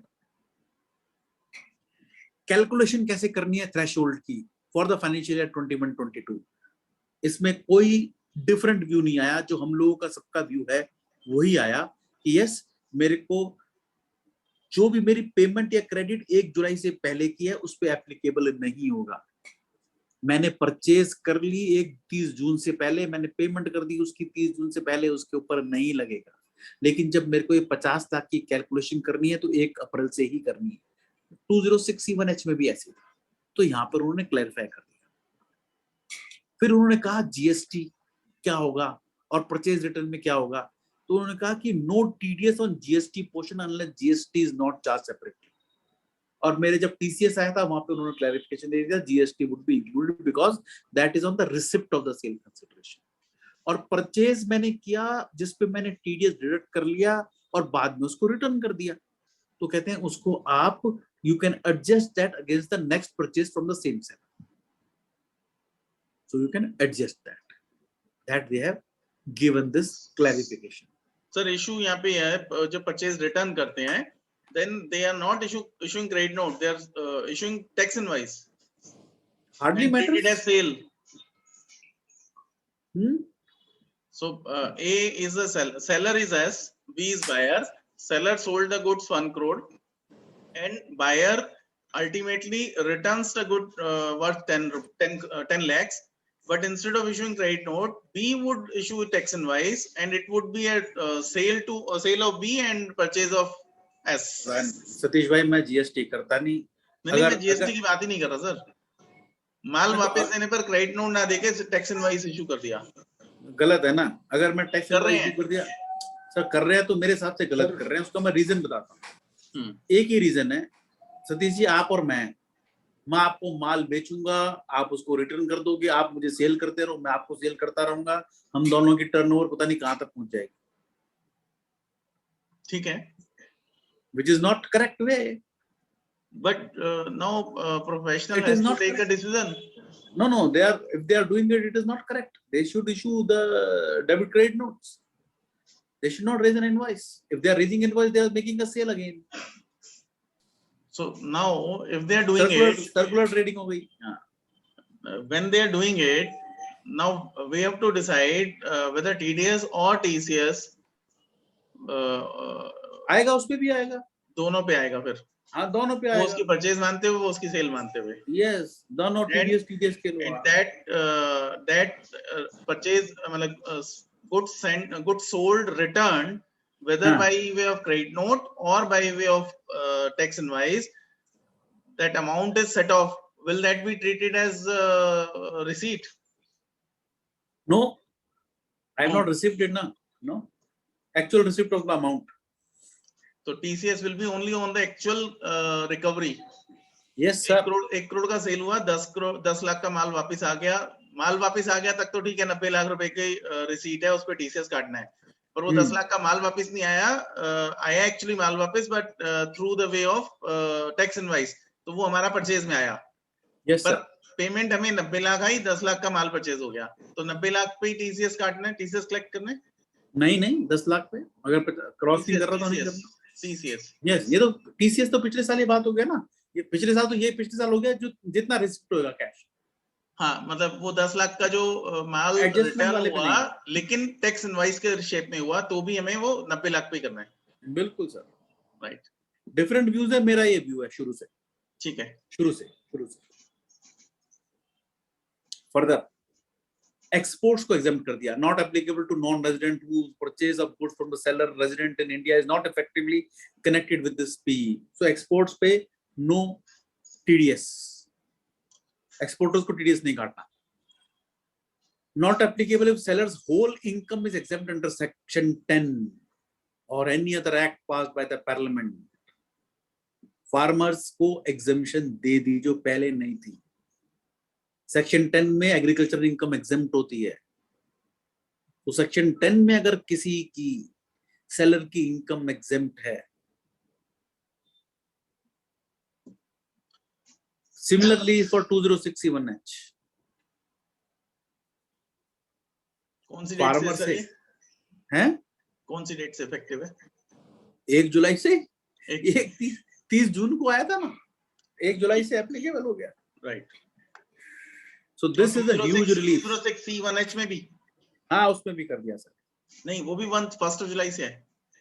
हाँ, उसके अंदर क्योंकि पहले से नहीं था, बट ये अभी गाइडलाइंस अभी 1 जुलाई से पास किए, तो 1 जुलाई से तो हो ही गया. Right sir. And this is a huge relief, I would say. Huge relief. TDS on advance payment is required. Of course, वो तो सेक्शन में ही लिखा हुआ. Then further, not applicable to the buyer in the year of incorporation. Of course, clarification तो है, क्योंकि उसकी पिछले साल 10 करोड़ कहां से क्रॉस कर सकती है, कर ही नहीं सकती. तो ओके, ये बहुत ही इंटरेस्टिंग है. 10 करोड़ की लिमिट जो आपने देखनी है, सेल्स और ग्रॉस सर्विसेज और टर्नओवर फ्रॉम बिजनेस देखना है, not from profession, not from anything else. Right. Then if TDS by e-commerce operator under 194O, including transaction on which there is no TDS due to 5 lakh से नीचे, no TDS under 194. This they have given a benefit because 194O is not withstanding provision for this chapter whole. If TDS is by e-commerce operator under 194O, then no TCS under 2061H also. Of course, ये तो understood था, but यहाँ पर उन्होंने clarify कर दिया. If a transaction is both within the purview of 194O as well as 194Q, then TDS under 194O only. Right? If a transaction is both within the purview of 194 as well as 2061H, tax is required to be deducted under 194O. यहाँ पर साथ में उन्होंने बोल दिया transaction will come out of purview of 2016C1H after tax has been deducted by e-commerce operator. जो मैं कह रहा था ना, he is liable to deduct and has deducted. यहाँ पर liable to deduct and has deducted. So they have brought in out here in this guidance. Here the primary responsibility is on the e-commerce operator for TDS under 194, and that responsibility cannot be condoned if the seller has collected T0206C1H. वो कहता है 194O जो है वो notwithstanding है. अगर वहां पे TCS कलेक्ट भी कर लिया तब भी ई-कॉमर्स ऑपरेटर को कलेक्ट डिडक्ट करना ही पड़ेगा TDS. रीजन, ये रीजन देके मेरे को थोड़ा सा और लग गया बस, because the rate of TDS under 194O is higher than the rate of 2061H. Right? One should go for the legal thing. These types of reasons writing in the guidelines, I don't feel it is in a good taste. क्या ये reason हो सकता है for coming out with such guidelines? I don't agree to that, but they have put it. It should not have been this way. क्योंकि उसका rate ज्यादा है इसलिए उसमें काटना पड़ेगा. I don't know. Another, if a transaction is bought within the preview of 194Q as well as 2063 tax is required to be deducted under 194Q, and the transaction shall come out of the preview of 2061H after tax has been deducted by the buyer on that transaction. Here, however, if for any reason tax has been collected by the seller under 2061H, before the buyer could deduct the tax under section 194Q on the same, such transaction would not be subject to tax deduction again by the buyer. ये इस paragraph ने पूरे इस 194Q को majority के अंदर पूरा हिला दिया. क्या था 206C1H के अंदर TCS कलेक्ट करना था eight the time of receipt, but लोगों ने बिलों में चार्ज करना चालू कर दिया.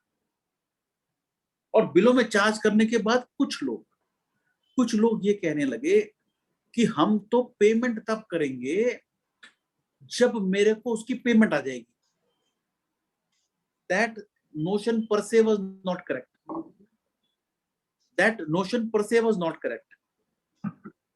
That because the moment they charged in their invoice, they have collected it and they had to deposit by the 7th of next month. So if they have charged in the invoice, they have collected TCS, and this paragraph, these lines are overruling the whole section 194Q, and even these two lines, what they say.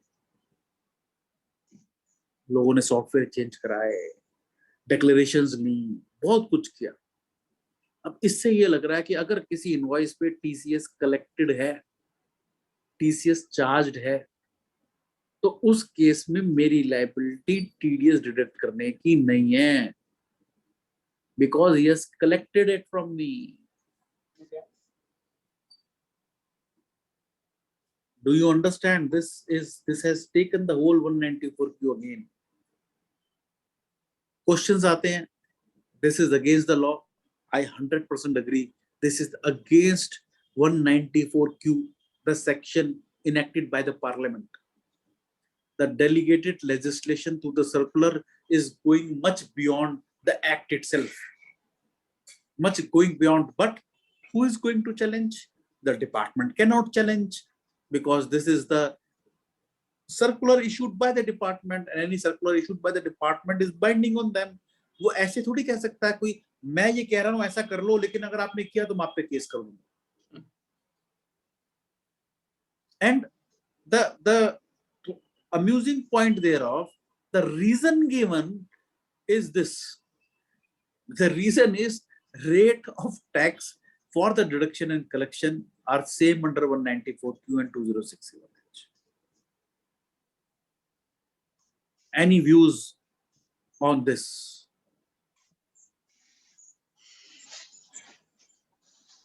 Sir, PPT तो share कर ही लूंगा. Record settings भी share कर देंगे through Telegram. So getting this, सारा का सारा position इन्होंने चेंज कर दिया। सो कमिंग विद 194Q के exemption, summarising this, purchases from non residents यानी इंपोर्ट्स को एग्जाम्पशन है 194Q से, एक्सपोर्ट्स को एग्जाम्पशन है 194Q से। जिस ट्रांजैक्शन पे टीडीएस डिडक्ट हो गया किसी और सेक्शन में, से 194C 194 हो, वो एग्जाम्प्ट है 194Q से। Electricity renewal energy certificates through power exchanges, IFSC वाले। Then further, if the buyer's sales or gross receipts or turnover from business does not exceed 10 crore rupees, schools, hospitals exempt because they are not doing any business. Please understand. From business 10 crore cross करनी चाहिए. Schools, hospitals are exempt. And for that matter, even the central government, state government, embassy, high commission, local authority, 206C1H में specifically है, but 194Q में इसकी वजह से exempt हो गए, क्योंकि central state government high commission की पिछले साल की सेल्स टर्नओवर फ्रॉम बिजनेस तो कभी भी 10 करोड़ क्रॉस नहीं की होगी। They don't do any business. Neither the High Commission, nor the local authority, neither the central government, nor the state government, nor the embassy. आप सोचो गवर्नमेंट कितना परचेज करती है, स्टेशनरी कितना कर लेती है, furniture, everything they purchase. Majority of the purchases GeM पे जो पीएसयू तो चलो उनको एप्लीकेबल है, but state government, central government, वो अगर 194Q में टीडीएस नहीं डिडक्ट करेंगे तो फिर फायदा ही क्या हुआ इसका? I don't know, but whole income is exempt under section 10. Farmer बच गया। टैक्स जिसमें 206C वाला हमने पूरा देख लिया। चलो हमने ये सब देख लिया। मैं अपना टाइम हो गया सर, आगे चलूं या अभी? सर एक क्वेरी है। क्वेरी जितनी मर्जी ले लो।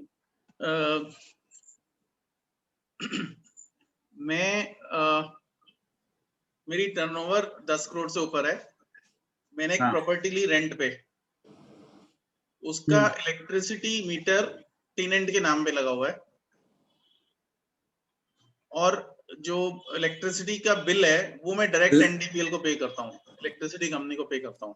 लैंडलॉर्ड का है ना? लैंडलॉर्ड का टेनेंट, लैंडलॉर्ड का मीटर है, पर क्योंकि मैंने उसको टेनेंसी मतलब उसमें ले लिया, लैंड वो जो प्रॉपर्टी है मेरे पास एज टेनेंट है, और उसका बिजली क्योंकि कंज्यूम भी मैं करता हूँ, मैं ही पे करता हूँ। मेरी टर्नओवर 10 करोड़ से ज्यादा है, इलेक्ट्रिसिटी कंपनी की 10 करोड़ से ज्यादा है, पर टेनेंट की नहीं है। कौन टीसीएस या टीडीएस कलेक्ट या डिडक्ट? जो पे कर रहा है, जो पे कर रहा है अब उसी को देखना है अपना। राइट, मैं पे कर रहा हूँ, लेकिन मैं जो टीडीएस सर्टिफिकेट, मैं टीसीएस सेल, मैं तो इलेक्ट्रिसिटी बाई कर रहा हूँ। राइट, तो मैं टीडीएस काटूंगा अगर आपके पिछले साल 10 करोड़ से ऊपर की टर्नओवर है वो 10 करोड़ मेरी एज ए जो टेनेंट है उसकी 10 करोड़ से ज्यादा, लैंडलॉर्ड की नहीं है। बिल जो इशू हो रहा है वो लैंडलॉर्ड के नाम पे हो रहा है, पे मैं कर रहा हूं। मैटर सर जिसके नाम से हो। तो मैं जब टीडीएस काटूंगा तो एनडीपीएल को मैं टीडीएस सर्टिफिकेट दूंगा। हाँ, तो मेरा नाम एनडीपीएल के रिकॉर्ड में कहीं है ही नहीं, कोई दिक्कत नहीं है। तो वो मेरे को टीडीएस जो डिडक्ट करूंगा उसका बेनिफिट कैसे मिलेगा? क्यों नहीं मिलेगा? उसका तो टीडीएस डिडक्ट हो गया ना, डिडक्ट हो उसके गया, बिल के अगेंस्ट है, उसके बिल के अगेंस्ट है। और मुझे उसको वापस भी तो चाहिए। क्या चाहिए? टीडीएस जो, क्योंकि मैंने बिजली का बिल तो पूरा पे कर दिया। सर टीडीएस आपने सपोज 1 लाख रुपए का बिल था, मैंने 1 लाख रुपए बिल पे कर दिया और टीडीएस भी काट लिया, सपोज 10 रुपए। सतीश भाई मेरी बात सुनो। हाँ जी। आप इलेक्ट्रिसिटी कंपनी। हाँ जी। मैं टेनेंट हूँ। हाँ जी। ठीक है, राइट। आपने बिल रेज किया जगजीत भाई को, राइट, पेमेंट मैंने करके आपका टीडीएस डिडक्ट कर लिया, राइट, आपको क्रेडिट नहीं मिलेगा? क्रेडिट तो मिल जाएगा, पर और क्या चाहिए? पर मैं आपको दूंगा क्यों वापसी? मेरे को किस लिए चाहिए वापसी? टीडीएस डिडक्ट कर लिया मैंने आपसे। टीडीएस डिडक्ट किया है, पर आपने बिल की पेमेंट, बिल तो डिडक्ट कर, जब बिल की पेमेंट की बात आ रही है, बिल तो पूरा जितने का इशू है उतने पेमेंट करनी पड़ेगी ना डिडक्ट करके करूंगा, डिडक्ट करके वो लेंगे ही नहीं, 50 लाख से ऊपर तो डिडक्ट करके करूंगा ना। राइट। पर जब वो बिजली का बिल पेमेंट की बात आएगी तो वो अब एनडीपीएल ने लैंडलॉर्ड को लिखा है, डिक्लेरेशन मांगी है, please let us know if your turnover is more than 10 crores, then kindly deduct TDS, otherwise will collect TCS from you. हाँ तो मैं कह रहा हूँ ना, वो तो जिसके नाम से उसी को भेजेगा। हाँ उसको भेजेगा ना, तो अब वो जो लैंडलॉर्ड है वो तो वो लिख के दे डिक्लेरेशन दे। दे नहीं सकता कि मेरी 10 crore से ऊपर है नहीं क्यों उसकी, नहीं कह सकता? वो है ऐसे ही नहीं कहेगा, उसकी द 10 crore यूजर, से ऊपर। अरे सर वो लिखेगा the user of this meter is having turnover more than 10 crores and will deduct TDS. Solution Practical issues निकालना आएंगे है, सर, आएंगे, बट इनकम टैक्स में कोई इशू नहीं है। नहीं वो ठीक है, पर प्रैक्टिकल इश्यूज तो आएंगे ना। लैंडलॉर्ड वो NDPL might collect TCS from landlord, tenant might deduct tenant has to deduct TDS because otherwise उसका 30% का पंगा पड़ेगा। अगर उसने टीसीएस कलेक्ट कर लिया yes, तो टीडीएस की जरूरत ही नहीं है ना अब तो। वो उस लास्ट वाली लाइन में। हाँ अब उन्होंने कर दिया ना सर ये। तो आप क्या कहते हैं, वो टीसीएस अगर कर रहा है तो लैंडलॉर्ड डिक्लेयर कर दे मेरी टर्नओवर 10 करोड़ से नीचे है, let NDPL collect TCS from landlord, or user of the electricity, that is the tenant, will be exempt from deducting TDS. The moment he doesn't collect TCS, buyer का खर्चा disallow हो जाएगा TDS नहीं काटने पे। पर जब तो वो टीसीएस तो कलेक्ट कर ही रहा है ना, पता नहीं करे कि नहीं करे bill pay, I don't know. नहीं वो तो क्वेश्चन आ रहा है, सपोज करता है अगले महीने पता चल जाएगा कर लिया, फिर इसकी लायबिलिटी नहीं है। फिर किसकी, यूजर की लायबिलिटी नहीं है, टेनेंट की, क्योंकि टीसीएस कलेक्ट होगा लैंडलॉर्ड से। सर ये इश्यू जो आ रहा है, मेन आ रहा है कि टेनेंट बिल को पे कर रहा है और जो लैंडलॉर्ड है उसके नाम पे मीटर है। अगर वो मीटर अपने नाम पे टेनेंट करा ले, लैंडलॉर्ड कहता है मुझे आज तुम टेनेंट हो, 2 साल बाद कोई और होगा, 2 साल बाद फिर कोई और होगा, क्योंकि ये डायरेक्ट और इनडायरेक्ट का कनेक्शन है। नहीं वो डायरेक्ट और इनडायरेक्ट का कनेक्शन है, क्योंकि मैं जहाँ पे टेनेंट था वहाँ पे मीटर मेरे नाम पे ले रखा था, लैंडलॉर्ड ने मुझे लेके दे रखा था कि आपके मेरे नाम पे मीटर है, उसमें तो कोई इशू ही नहीं है जगजीत जी। हाँ हाँ वही अगर मैं कह रहा हूँ, टेनेंट के नाम पे मीटर हो गया तो कोई इशू ही नहीं है, कंजम्पशन जो कर रहा है उसी के नाम पे टीसीएस या टीडीएस वो हो जाएगा। इशू वही है जब टीडीएस जब इलेक्ट्रिसिटी मीटर जो है वो लैंडलॉर्ड के नाम पे है और वो चेंज नहीं कराना। देखो सर इसमें ना क्लियर कट ये है कि अगर किसी ट्रांजैक्शन पे टीसीएस कलेक्ट हो गया तो उस पे टीडीएस की रिक्वायरमेंट नहीं है, ये सर्कुलर में दे दिया। अपने इनकम टैक्स ऑफिसर को कैसे समझाएंगे? इनकम टैक्स को तो समझा ही लेंगे, ये रहा इनवॉइस, इस पे टीसीएस कलेक्टेड है, सर्कुलर तुम्हारा है जिसपे कहता है टीडीएस डिडक्ट नहीं होगा। राइट, तो सर ये प्रैक्टिस शुरू कर दें, मतलब in one of my case this problem is there. Sir मैं तो फिर भी यही सजेस्ट करूंगा कि वो बेचारे लैंडलॉर्ड का टीसीएस कलेक्ट होता रहेगा, एक्स्ट्रा पैसा देना पड़ेंगे इसी को ही, बायर को, तो वो टीसीएस के पैसे भी चले जाएंगे उसके पास, कंपनी के पास, एनडीपीएल के पास ना, बायर के पास, मेरा लैंडलॉर्ड के पास। लैंडलॉर्ड क्योंकि उसका टीसीएस का 26 एएस में आ जाएगा। हाँ जी। सो बेटर है कि आप बोलो नहीं जी, जो यूजर है उसका टर्नओवर 10 करोड़ कॉस्ट कर रहा है, टीडीएस डिडक्ट कर। नहीं वो टीसीएस जो कलेक्ट करेगा वो तो लैंडलॉर्ड तो वो रिइंबर्स कर देगा, वो इशू नहीं है सर। लेकिन आप समझो ना कि उसका तो टैक्स हो गया, उसको ये आएगा कि इनकम टैक्स वाला लैंडलॉर्ड को परेशान करेगा। यस, ये अगला इशू था। मैं अब आप पहले उसका आंसर देते तो मैं उसका नेक्स्ट क्वेरी मेरी यही है कि फिर अगर ऐसा हुआ तो फिर लैंडलॉर्ड के इनकम टैक्स रिटर्न का क्या होगा? आप सोचो मैं इनकम टैक्स ऑफिसर हूँ या आप इनकम टैक्स ऑफिसर हो, आप भी ये क्वेश्चन पूछोगे ना नेचुरली, तो ये तो हमको एक्सप्लेन करना पड़ेगा, एक्सप्लेनेबल है, कोई चोरी नहीं है। या NDPL let NDPL collect TCS on from landlord and let user the tenant deduct TDS from NDPL, और दोनों में चलता रहे। कर सकते हो, लेकिन टीडीएस डिडक्ट कर लिया तो उसको टीसीएस की जरूरत नहीं है।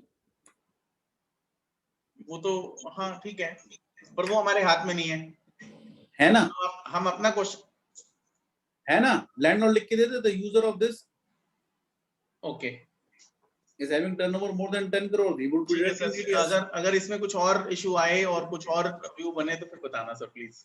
जरूर सर।